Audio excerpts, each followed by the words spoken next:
We are weighing off this Yamaha Action and inputting the data in the Fandrich Rhodes weight bench software. So how do you do that? We are measuring down weight and up weight, right? So what are you measuring right now? I'm measuring up weight. See? We use 45 grams of weight. I'm trying to see where it just doesn't fall right down. Right about here. Yep. So what are you looking for? The hammer to be about a 1/4 inch above the Yeah, 1/4 inch above the hammer line. Probably a little bit. So then with the weight, then what do you do? And then I take a measure tape here and see what I got. It's 182 millimeters, and that's the scale. And you're doing that with each? With each, yeah, with each one of them. note. Mm-hmm. Down weight and up weights. Down weights, up weights.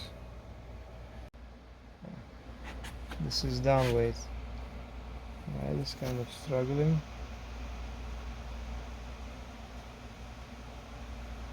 Something like that. Yeah, whooped. Yep. Yep.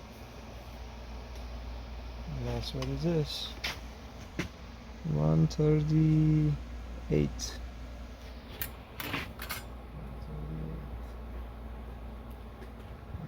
Very time consuming to measure all the keys, isn't it? Yes.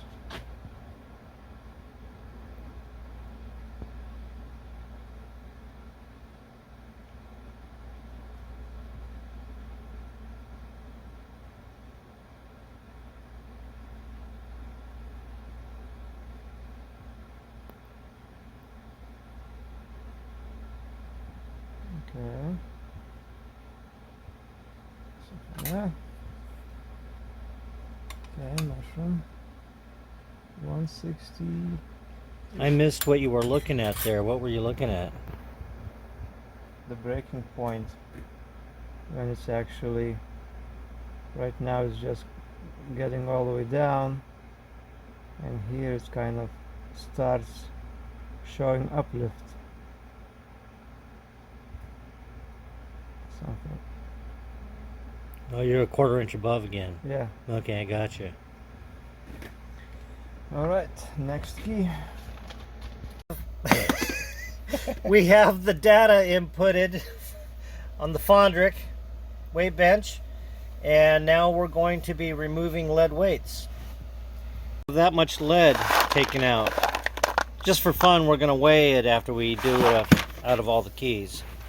So here's the key on the scale, and we measured before, 5, 15, and 7. the computer tells us how much to remove. So that's what we're doing right now. And then we're going to plug all those holes and then use a final lead weight to get it to the weight that will get us a nice even line up there, and we're focusing on getting about 30 grams of up weight. So that's what we're working on right now. And 15.4 here. I Okay. think we still need one more to remove. Oh, 15.7 there and 15.4 here. Oh, I think by the time you plug the wood in, you'll be right, wouldn't you? Yeah, but are we going to Or risk if you- it? Huh? Are we going to risk it? I think that'd be, you'd be close.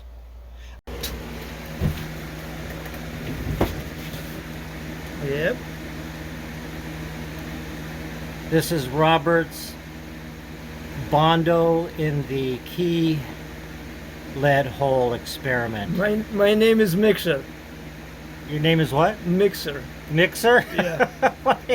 Because I'm mixing it now.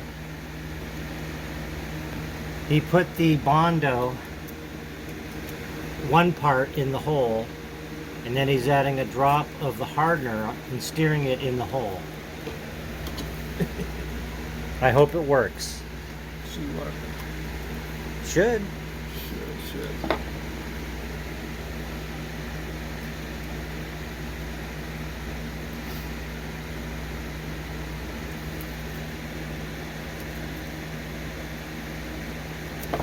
Ta-da! It might be a good idea. Ta-da! Uno más. Yeah, I would probably go with a string because it would catch on. Go with the less. steel better? Yeah. Alright, try the steel next.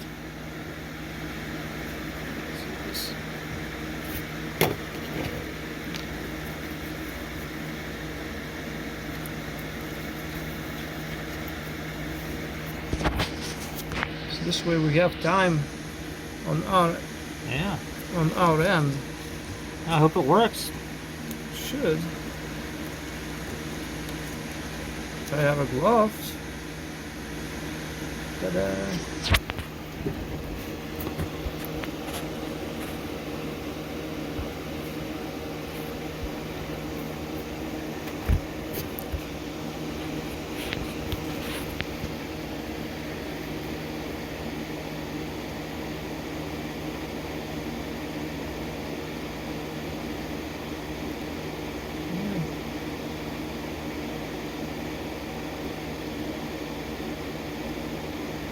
Should work.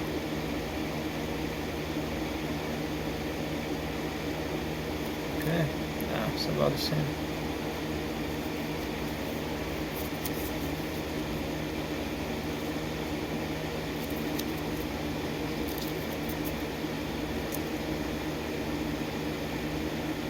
Yeah.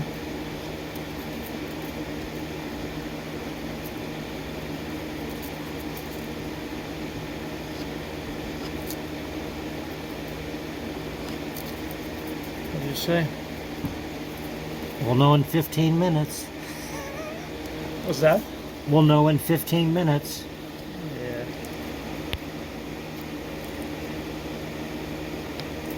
Something like that.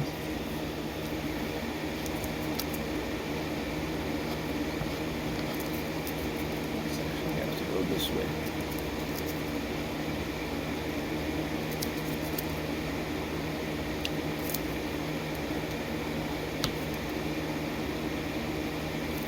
There you go.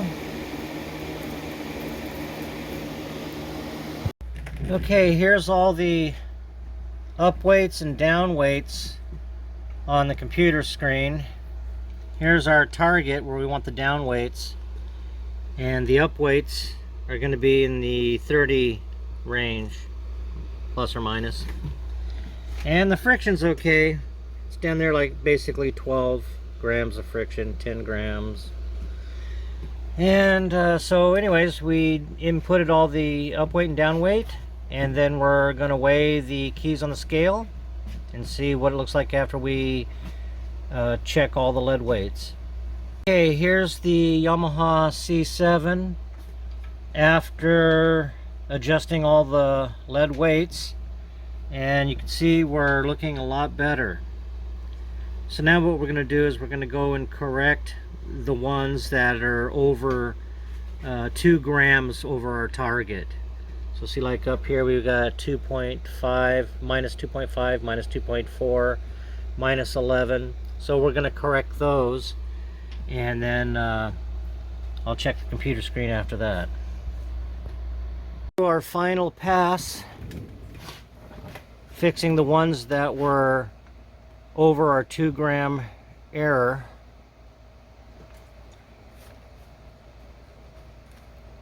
We had a couple that were, what, 11 grams we had to alter? Yeah, I think this one. Oh yeah, number 2. But I also fixed those that we had that were around 1.5. Mm-hmm. Oh, you went to the 1.5? Oh, okay. So 1.5 was my threshold. Okay, all So right. everything above, so probably 5-6 more.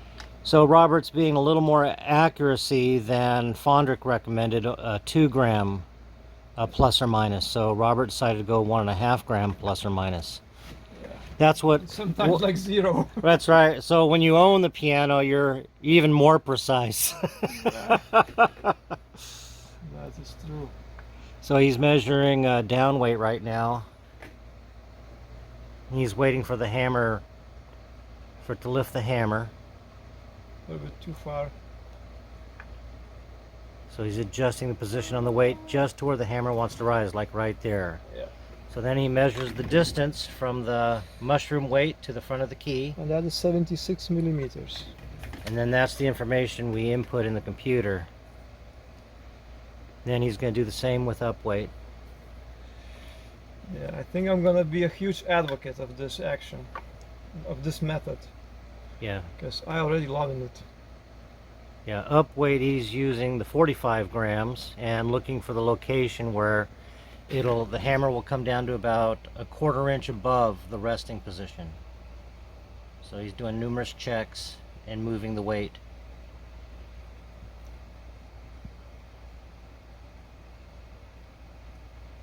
You starting to do come from the front Yeah. and work your way Yeah. back, because then you can see how it's wanting to progress towards the 1/4 of an inch. Yeah, It's pretty much a millimeter millimeter at a time. here or there. Yeah, that's getting there. Something like Yeah, that. about right there. Yeah, it's somewhat of a judgment call, and you learn what you're looking for, and you can be very consistent from note to note once you determine what speeds you want of the hammers to move to get to their final position. Yeah. But they have to be quite close. Then you see that you know that the hammer is balanced. If it's too far away, let's say down weight is here and up weight is there, it's Yeah. Oh, really? it's too bad. Yeah. Oh, that's a good They one. pretty much have to be close by. Oh, that's a neat observation. Yeah. And let's say the black keys have to down weights have to stop around here. Right. Up the white keys around here. Okay. So it's like So you're getting the same type of placement. Okay. yeah. Okay. It's- Awesome. It's quite consistent. Quite accurate. Mm-hmm. So yeah, that's pretty much like right there. Boom, one more.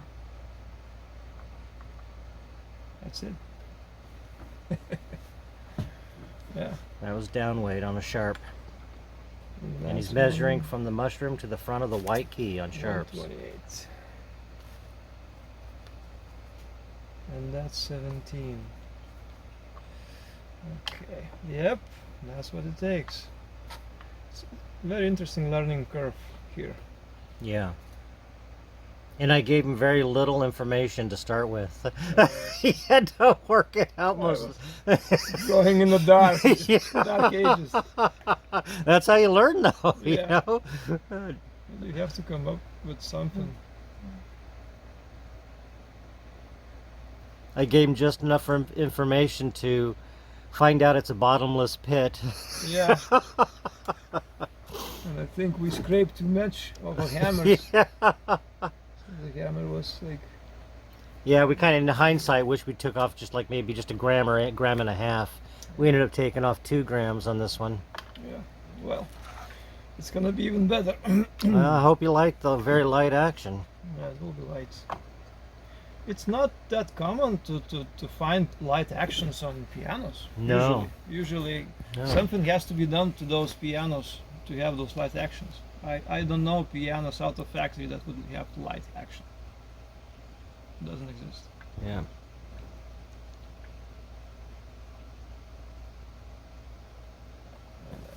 All right, that's using the mushroom weights in the Fandrich weight bench system, Fandrich Rhodes weight bench system. My name is Robert Vasilauskas. I'm from Lithuania. I was a classical pianist at some point in my life. I stopped practicing 30 years ago, and it's been probably 5 or 6 months since I was started to back into the music, performing, playing music for myself actually. And I have this very beautiful Yamaha here, C7. It's been 5 years with me, and I was playing on and off, looking into a little bit of what's available in terms of regulation, voicing, because after some time, probably like 3-4 years, the sound of Yamaha changed. It changed into a more like bright, brittle, a little bit harsh metallic sound, and I was started to look into the answers, what could be done to make that sound come back. And and little that I know that there are, you know, the whole community of piano technicians that work on pianos in various capacities, and I was looking into all available you know, people online. I found Chris Chernobyev, who is a technician from Tennessee. So he introduced me to a little bit of piano technical side, you know, how to fix pianos, how to fix actions. I actually went and visited his store 2 times already. Probably spent almost a month with him. So we worked on quite a few. And yeah, so he showed me that there are, you know, piano action regulations, not only the voicing that you can do on the piano. And we measured this Yamaha's piano action, you know, according to his software, and we found out that the action is pretty heavy. So we decided to work on that, and it took us probably like 5 days, I think, maybe 6 days. So we had to balance the keys. We actually worked on the hammers and everything. And yeah, the first impression when the keyboard came back into this instrument, it felt really hard to express in words, because the keyboard was super light, but at the same time it was super responsive.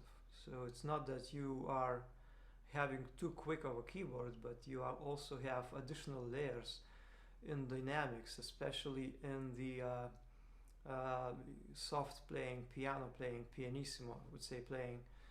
And the other thing that I noticed after playing this keyboard, the piano, is that if you play soft arpeggios, let's say Moonlight Sonata or Chopin nocturnes, usually we have to struggle with the arpeggios when you're trying to fill in with your left hand. Usually what happens when the action, now I know, but before, the action is not balanced enough, and when you're trying to play soft, some keys are sticking out. It looks like, you know, the velocity, if you press the keys with the same velocity, you will not get the same sound finger to finger, because each key is not balanced enough.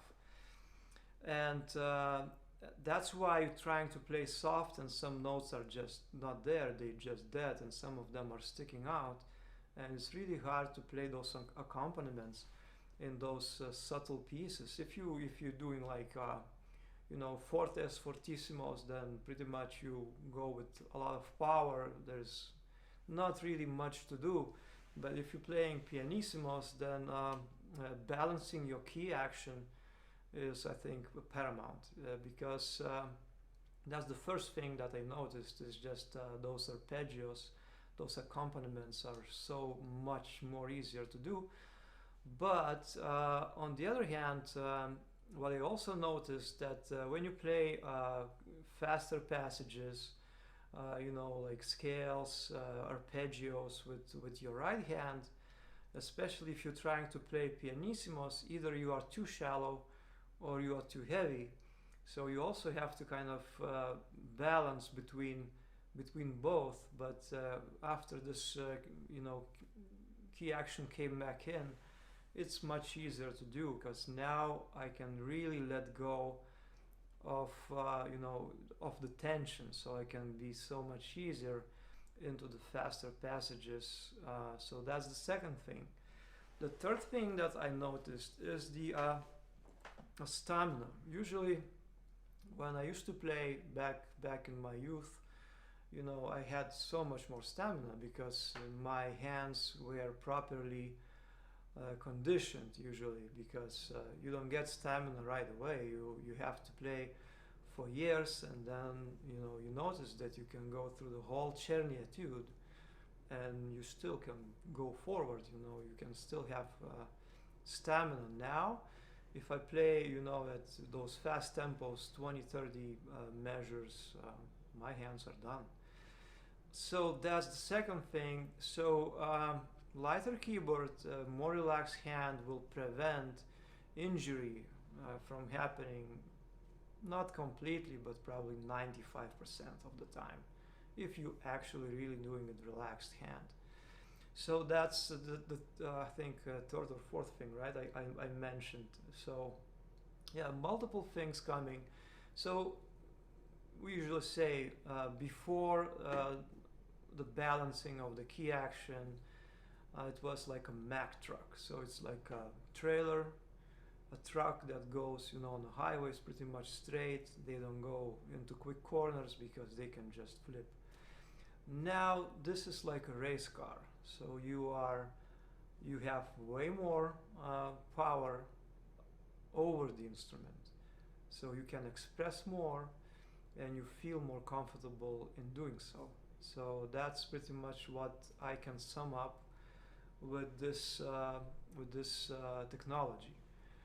Yeah, so that's the thing. So I will play a little bit of what you can play, maybe a few measures here and there, and you'll see it for yourself. Thank you.